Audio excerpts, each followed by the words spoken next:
Caddicarus!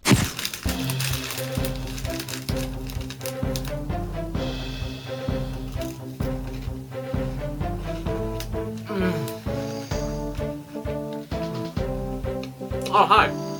How's it going?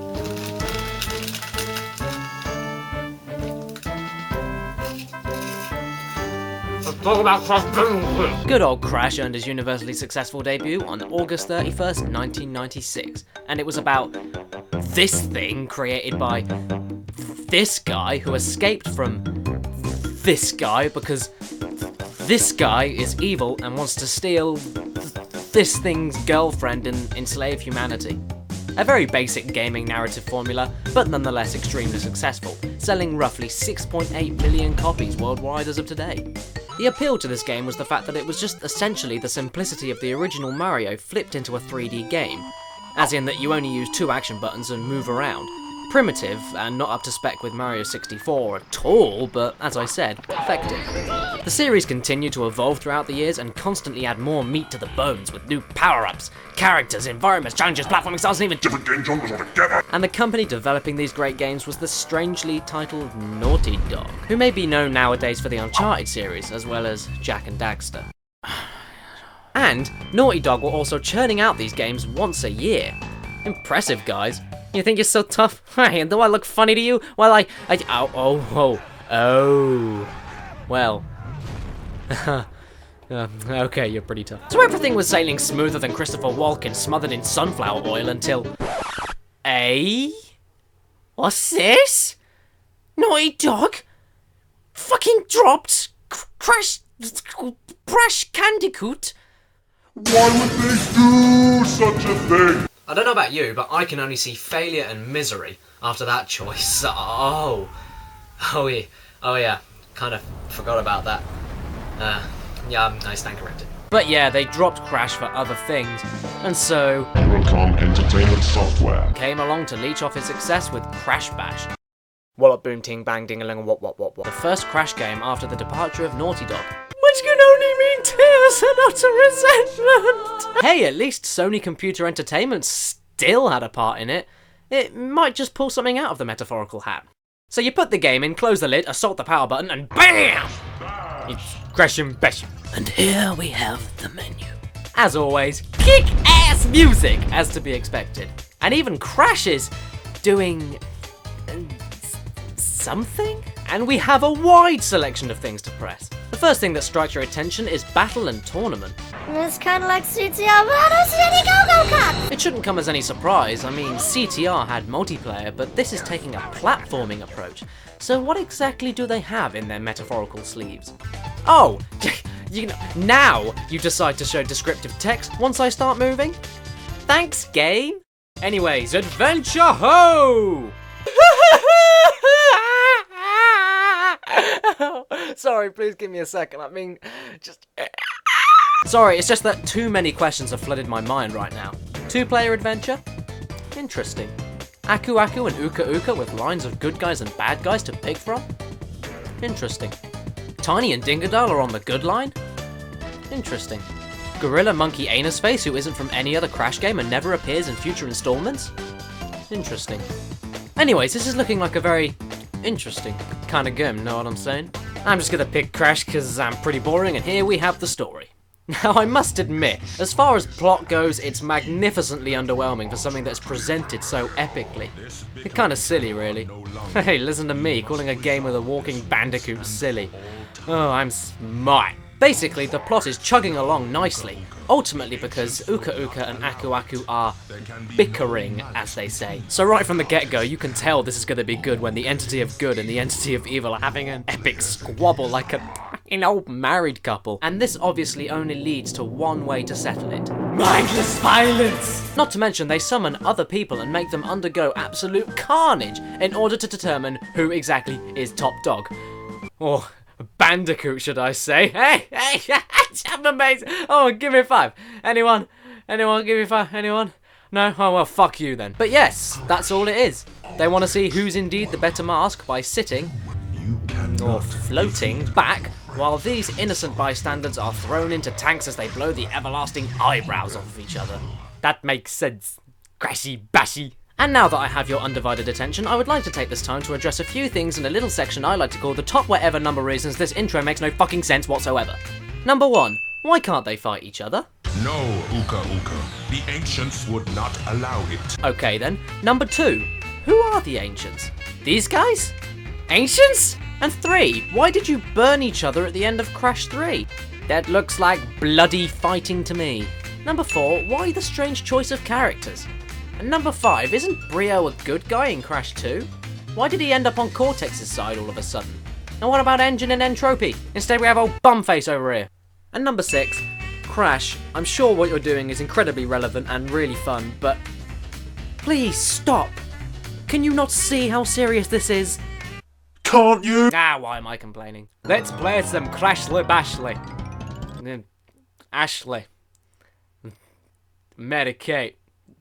I've got nothing. So right away, we're here in the warp room. Nice. Yeah, but I can't jump. What the hell? I can spin like it's going out of style, but I can't jump? My goodness, look at it spin, I think I'm gonna be sick! Basically, this is much like Crash 1's style of warping, and not like the more freedom-based 2 and 3. 1 step forward, 2 steps back. So in case you didn't read the box, or get the freaking memo because you're a stubborn old sausage that's expecting a classic Crash game, this is in fact Mario Party. With this thing. So I guess we should see how it all holds up. I'm going to run through the first world on its own because these 4 minigames here act as the main recurring minigame, and through every warp room they alter it slightly to add a bit of sense. It's a neat little idea and it makes it more fun and challenging as it goes on. You do have other really fun games such as the Battle Tank levels and even the medieval stages, but we shall stick to these levels for the time being. Okay. Right, first game. Huh, 4-way Pong. That's cute. But the only real major difference here is that there are so many balls everywhere. Balls. They fly from the left, they fly from the right, they fly from the front, they fly from... that's it. But yeah, it starts off slow, but it's only building up to the craziness that follows it. It's actually good fun. For the first time. It's all well and good and everything, but you have to keep soldiering on until one player wins 3 times. It's a good time to mention that this is much better suited to multiplayer, where it's a bit more competitive and fast-paced. But the AI here couldn't give less of a shit, so the game does tend to drag on, especially when playing it 3 times over. The graphics as well are actually quite pleasant, the characters look good, and the sleeker and simpler stages aren't overcompensated by overcolouring other stages. It's the typical Crash style, and it's nice. It's nice, yeah. I like theming. Theming. That's what this game does. It themes. Did I mention I like theming? Okay, next game, Polar Panic. Smack the people into the ice!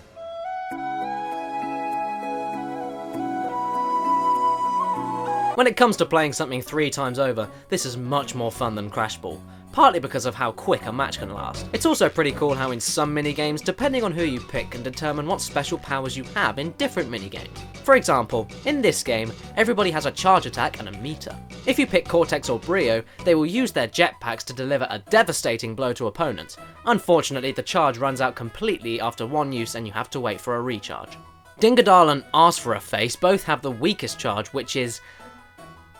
I don't even know. But they have loads of charge remaining before running out, meaning that they can deliver 3 or 4 attacks sequentially. That's a nice word. Sequential. Oh my god, that's a nice word. I do like how this adds a bit more strategy and leads you to overcome and adapt to each player's strengths and weaknesses. It's good. And I don't know what that noise is every time Crash charges, but I like it. Maybe more than I should. And there are even some additional power-ups in this stage given by this thing. A lightning storm, an anvil, a shrinking ray, and a titan ray. Give me your best shot, Bats! It does make it a bit more tense. But again, best suited multiplayer. Okay, stage 3, Pogo Paint. Okay, I know this is my second video, but there is too much shit here, Crasher Basher! How am I, an average consumer, supposed to react to all this crazy on screen? The main objective here is to paint as many blocks as you can and then hit the purple boxes to claim your points, depending on how many squares you painted. But here's the catch. Challengers can willfully paint over your life's work. You bastard! And this is a fairly quick game as well. The AI is a little more refined here, and the power-ups include fast boots, missiles, and line painters. This does get a little overwhelming, and you can choose to have a strategy, but I wouldn't recommend it. I would just go for a purple box whenever you see them. The best solution to a problem is usually the easiest. And again, more suited to multiplayer. I hope you see what I'm getting at with this. Unless you don't, of course. That's always fun. Whew. Stage 4, Jungle Bash. Nearly the same as Crash Bash. But here we have a much simpler objective. Go all Michael Bay on everyone and laugh as you brutally pummel everyone to an insignificant pulp. This usually ends up the craziest and the trickiest. Explosions, stone boxes, health pickups and a short time limit. As the AI actually cares for once in its miserable life, I can actually find myself enjoying this with or without a friend. And that's all good in my book. Talking about my book, go buy it now. It's called the Caddicarus, and there's nothing in it because it doesn't exist. Not much more to say here except... Crash wins. Fatality. Right, now the first boss level. You must defeat the mighty Papu Papu. Papu Papu? Mighty? So mighty that a few spins and 3 smacks on the head wipes him out. Oh look, it's Papu Papu. I remember him. He was hilarious and he was very easy. No disappointment here, ladies and gentlemen. He is still hilarious and still very easy. Dodge the attack, kill the creepy baby crashes. Why are they there? And hit him when his shields are down. And he really gets into it. Even with the whole evil laughing thing after I kill all of his minions. Which makes no sense. And he even ends up leaving himself exposed to my projectiles. And don't get me started on his noises. Oh, his noises. So, the first world of Crash's Bashes. Can we judge the game by the first world of adventure? In this case, no, we can't. It isn't the most exciting or promising start of an adventure mode, but I will be honest, the bosses do get trickier, the repeating games do add more quirks and more funness as you progress. Funness? Oh my fucking god, what ponce wrote this script? Oh, yeah, me. Stick it in the Caddicarus. And going through the game is all worth it to unlock the additional 97 levels that are available on multiplayer mode. Or you could just be a dirty, skanky little cheater, couldn't you? Eh? It's my face! And the camera. And don't get me started on the hovercar one, I love it! And there are loads of things to get done and complete in the adventure, such as the additional gem and crystal challenges for every stage, and even the relics when you get really far, despite the fact that some of them are annoyingly frustrating. But it doesn't escape the fact that there is a lot of gameplay time out of this if you're willing to go through all the repetition in the process. And the major issue is that even though the adventure is crucial to unlocking multiplayer events, the game is a hell of a lot more fun to play with someone else, even if that means playing adventure 2-player.